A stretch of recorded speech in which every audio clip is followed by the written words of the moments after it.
अस्सलाम वालेकुम dear students. हमने लास्ट टाइम में पॉइंट क्लिपिंग की थी। इस वीक में हम लाइन क्लिपिंग करेंगे और अभी देख लेते हैं कि हमारे पास इसका एजेंडा क्या होगा। तो आज के वीडियो में हम ये देखेंगे कि लाइन क्लिपिंग क्या होती है। लाइन क्लिपिंग में कॉन्सेप्ट आता है एरिया कोड का, वो क्या होता है। फिर जब हम लाइन क्लिपिंग करते हैं तो लाइन किसी एरिया की इनसाइड पे हो सकती है, आउटसाइड पे हो सकती है, या पार्शली इनसाइड हो सकती है। तो इन सूरत हाल में हम कैसे इसको टैकल करेंगे और इसके बाद हम जावा कोड की इम्प्लीमेंटेशन देखेंगे। तो सबसे पहले हम आ जाते हैं लाइन क्लिपिंग पे। लाइन क्लिपिंग हम कहते हैं कि आपके पास कोई एरिया जिसको आप डिफाइन कर लें, वो एरिया आपको ये बताएगा कि इस वाले एरिया के अंदर की लाइंस आपने ड्रॉ करनी है, इसके बाहर के एरिया को आपने ड्रॉ नहीं करना। हमें लाइन क्लिपिंग की ज़रूरत क्यों पड़ती है? लाइन क्लिपिंग ज़रूरत हमें पड़ती है जब विंडो टू व्यू का कॉन्सेप्ट हम यूज़ कर रहे होते हैं। तो जब हम विंडो सेलेक्ट करते हैं तो विंडो के अंदर डिफरेंट किस्म की शेप्स होती हैं, उसके अंदर डिफरेंट पॉइंट्स हो सकते हैं, डिफरेंट और किस्म की शेप्स हो सकती हैं, उसमें लाइन की से बनती हुई भी शेप्स हो सकती हैं। तो अगर हम विंडो को क्लिप कर रहे हैं या विंडो को सिलेक्ट कर रहे हैं, एक ख़ास एरिया को सिलेक्ट कर रहे हैं, तो उस ख़ास एरिया को के अंदर की ही लाइंस आपके पास आएँ, बाकी एरिया की लाइंस आपको नज़र ना आए, तो उसके लिए हम यहाँ पे लाइन क्लिपिंग का इस्तेमाल कर रहे होते हैं। इस वक्त आप देखें तो ये मेरे पास कुछ लाइंस हैं, जो कि एक लाइन आपको ये नज़र आ रही है, दूसरी ये, तीसरी ये, चौथी ये वाली लाइन और पांचवी ये वाली लाइन। तो ये जो आपके पास लाइन नज़र आ रही हैं, ये इस वाले रीजन के लिहाज से हमने क्लिप नहीं की, लेकिन हमें ये अंदाज़ा हो रहा है कि एक गिवन एरिया के अंदर जो हमारे पास डिफरेंट शेप्स हैं, उस शेप्स में आपके पास ये डिफरेंट लाइन मौजूद हैं। फिर हम कहते हैं कि हमें सिर्फ और सिर्फ जो ये वाला रेक्टेंगल है, इस वाले रेक्टेंगल की जो लाइंस हैं, सिर्फ इस वाले रेक्टेंगल की जो लाइंस हैं जो स्क्रीन साइड पर आएंगी, हमने सिर्फ उनको प्लॉट करना है, बाकियों को प्लॉट नहीं करना। तो इस तरीके से जो ये वाली लाइन होगी, ये भी हमारी जो है वो रिजेक्ट हो जाएगी, ये वाली लाइन भी हमारी रिजेक्ट हो जाएगी। ये वाली जो लाइन है ये तो कम्प्लीटली एक्सेप्ट हो जाएगी, क्योंकि ये इस रीजन की कम्प्लीटली इनसाइड है। इसके अलावा ये दो लाइंस हैं, ये आप देखेंगे तो ये आपके पास कुछ है वो इनसाइड पर है और कुछ हिस्सा इसका आउटसाइड पर है, और इसी तरीके से इस वाले का जो है वो कुछ हिस्सा इनसाइड पर है और कुछ हिस्सा इसका आउटसाइड पर है। तो जो इनसाइड का एरिया होगा वो तो हमारे पास एक्सेप्ट होगा, उसको हम ड्रॉ करवाएंगे, और जो सा हिस्सा आपका आउटसाइड पर होगा हम उसको रिजेक्ट कर देंगे। तो इस तरह से जो मैं यहाँ पे क्रॉस लगा रहा हूँ, ये मेरे पास वो एरिया है जो कि मैं रिजेक्ट करूँगा। तो जब हम इस तरह से क्लिप करेंगे तो ये राइट साइड पे आप देखेंगे तो हमारे पास ये वाली विंडो है जो कि क्लिपिंग विंडो है। इसके अंदर जो लाइंस हैं वो आपको इस तरह से नज़र आएंगी कि आप देख सकते हैं कि P1 P2 एग्जैक्टली वैसे ही आ गया। लेकिन यहाँ पे ये देखें तो ये मेरे पास P5 से P6 की ये लाइन थी, तो ये मेरे पास बिल्कुल बॉर्डर से स्टार्ट हो रही है लाइन, और इस बॉर्डर से लाइन स्टार्ट होकर P6 तक जो है ये लाइन मेरे पास जा रही है। और इस तरीके से जो मेरे पास ये P7 और P8 की लाइन थी, तो ये देखिए दोनों साइडों से जो है ये बाहर निकली हुई थी। तो यहाँ पे जब हमने इसको क्लिप किया तो क्लिप करते हुए इस वाले बिल्कुल कॉर्नर से, ये इस वाली बाउंड्री से आपके पास ये लाइन स्टार्ट हो रही है, और स्टार्ट होने के बाद दूसरी बाउंड्री के ऊपर जाके ये लाइन आपकी कंप्लीट हो रही है। तो इस तरीके से हम लाइन क्लिपिंग करते होते हैं। अब हमने जब लाइन क्लिपिंग करनी है तो लाइन क्लिपिंग के लिए हम कोई एरिया डिफाइन करते हैं। तो एरिया जो हमारे पास होगा, जो कि हमारे पास रेक्टेंगुलर एरिया होगा, वो हम कैसे डिफाइन करेंगे? तो ये मेरे पास एक रेक्टेंगुलर एरिया है, और इस रेक्टेंगुलर एरिया को डिफाइन करने के लिए मेरे पास ये चार पैरामीटर हैं। इसमें जो ये मेरे पास एक्स मीन है, ये एक्स मीन रिप्रेजेंट करेगा इसकी लेफ्ट साइड वाली लाइन को, जो कि ये वाली लाइन है।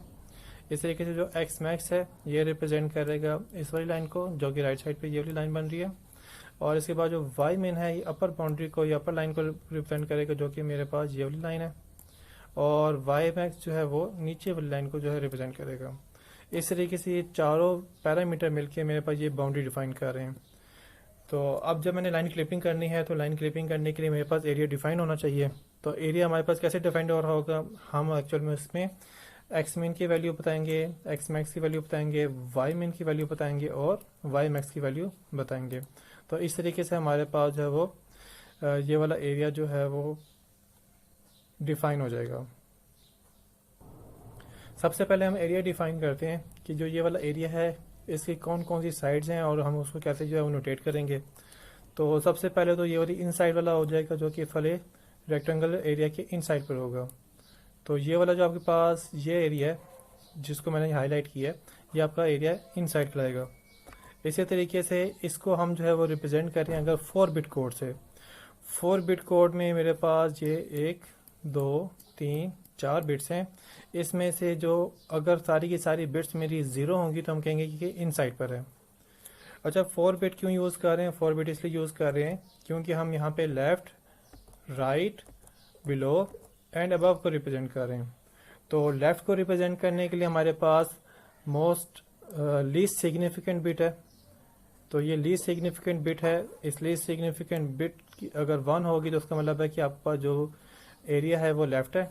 और इसी तरीके से राइट है, उसके लिए हमारे पास जो सेकंड जो आपके पास बिट है अगर वो 1 होगी तो वो रिप्रेजेंट करेगा वो आपका राइट है।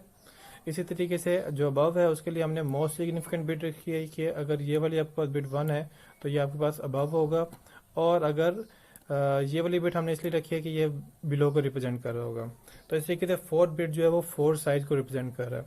लेफ्ट के लिए ये वाली बिट पहली बिट, राइट के लिए दूसरी बिट, बिलो के लिए तीसरी बिट और अबव के लिए चौथी बिट। तो क्या आपके पास एक रीजन के जो साइड्स हैं वो यही होंगी, लेफ्ट होगी, राइट होगी, अबव होगी, बिलो होगी? नहीं, उसमें आपके पास जो है वो राइट अबव भी हो सकती है।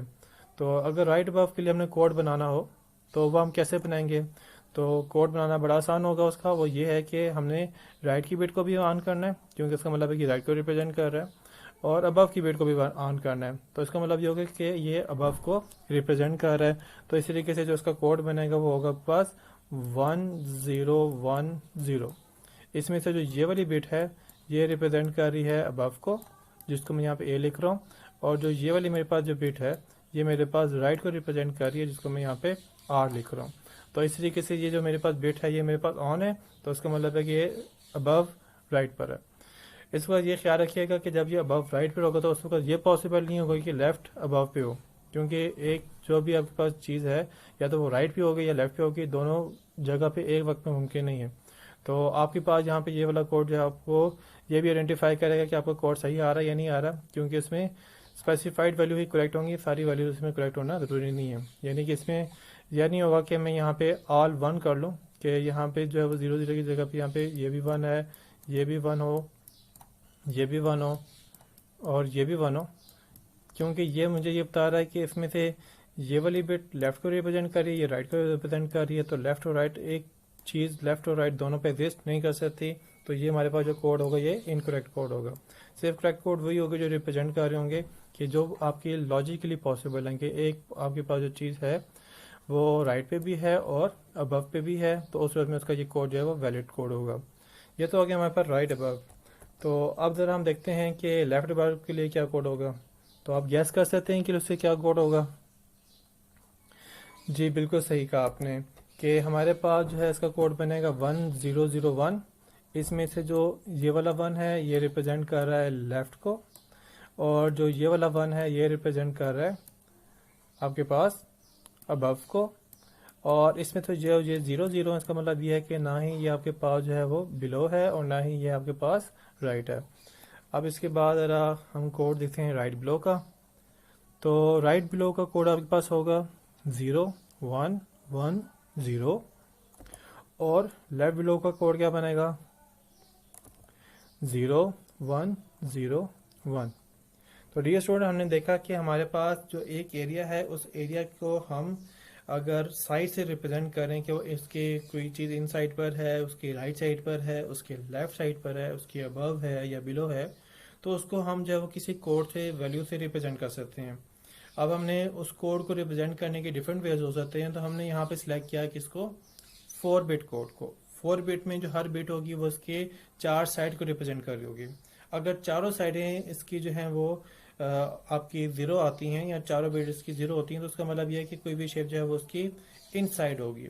लेकिन अगर उसकी कोई भी एक बिट 1 होती है तो उसका मतलब है कि वो किसी ना किसी डायरेक्शन में या किसी ना किसी साइड पर होगी। कि फॉर एग्जांपल वो हो सकता है राइट पर हो, या हो सकता है लेफ्ट पे हो, या फिर वो अबव हो, या फिर वो बिलो हो।